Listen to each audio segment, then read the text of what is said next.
state of Hyderabad had a powerful and effective telecom system. The Nizams had their own postal service that printed stamps on par with the modern stamps wing of the British India. The first post office was set up in 1856, Stamps Department in 1869. First telephone line came into being in 1885. Nizam Radio found its voice in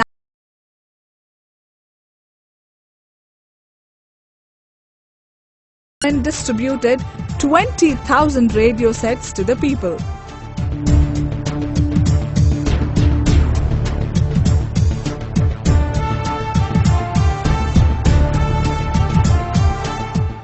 Even in the field of education, Hyderabad had a unique place. Salar-Jung promoted state-sponsored education. Nizam took it to a higher level. He had not just set up educational institutions here, but also made handsome donations to Aligarh Muslim University and Shantiniketan. By 1872, Hyderabad had 16 government-run schools. They taught Telugu, Urdu, Persian, English, Arabic and Marathi languages. Darul Uloom Oriental School College, 1854. Hyderabad Civil Engineering College, 1869. Chadarghat High School, 1876. Chadarghat First Grade College, 1881. Alia Bada English School, 1879. Law School, 1899. Hyderabad Public School, 1913. Nizam College, 1886. Anglo Vernacular Schools like City College, 1921. Mehboob College, 1882. AV College, 1944. Dharmavant School and College. There were several English medium schools of repute in Secunderabad. First English Public School, 1834. Roman Catholic School, 1835. St. Francis, 1850. St. Anne's, 1861. St. Mary's, 1885. William Barton, 1916. St. George Grammar School.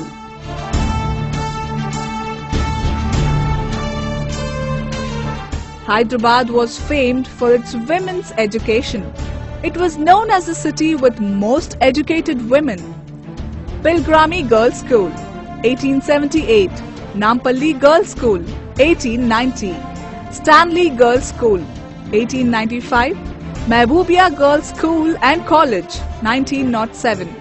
Non-Parda Methodist High School. 3 girls' middle schools.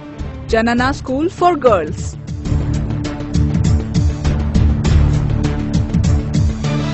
Osmania University was the pride of Deccan. As the seat of higher learning, it shone bright in the whole country. It was the first university to teach in local language. Osmania University, 1917.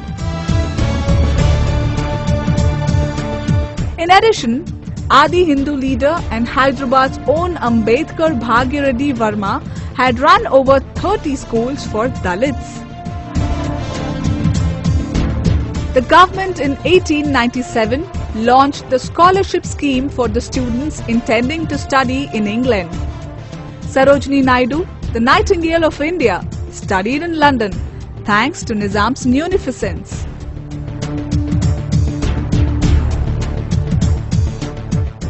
There were welfare hostels for the students. Reddy Hostels, 1920, Bachelor's Building.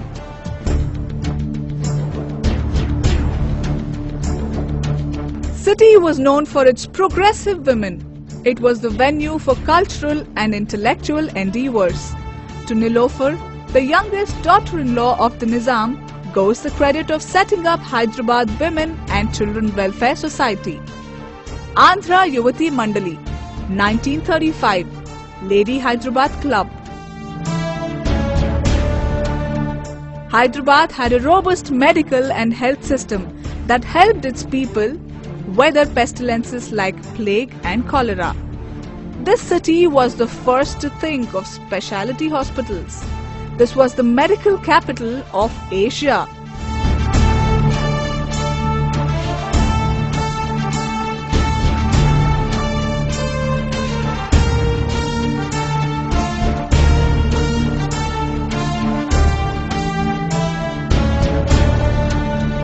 Darul Shifa 1581, Hakim Nizamuddin Clinic 1630, Hyderabad Medical School 1846, Edward Memorial Hospital, currently known to be Gandhi Hospital 1851, Afzalganj Hospital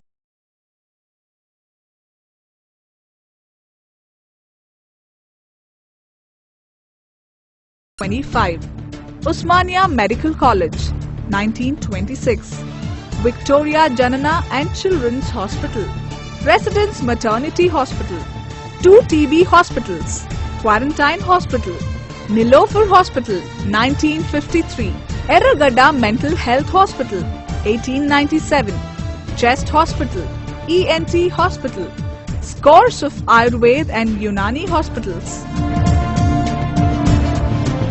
It was in Hyderabad that Ronald Ross made his path-breaking researches in malaria. He is also the first one to get a Nobel in Asia. Fardoomji, who worked in Residence Hospital, is the first woman anesthetist. Hyderabad had no dearth of libraries and reading rooms. Mudigonda Shankaracharya Granthalayam, 1872.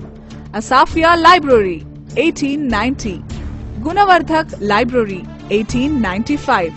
Bollaram Reading Room, 1896. Bala Saraswati Library, 1895. Usmania Library. Sri Krishna Devarayandra Bhasha Nilayam, 1901. The government not just allocated funds for the libraries, but also recorded the new arrivals into the library.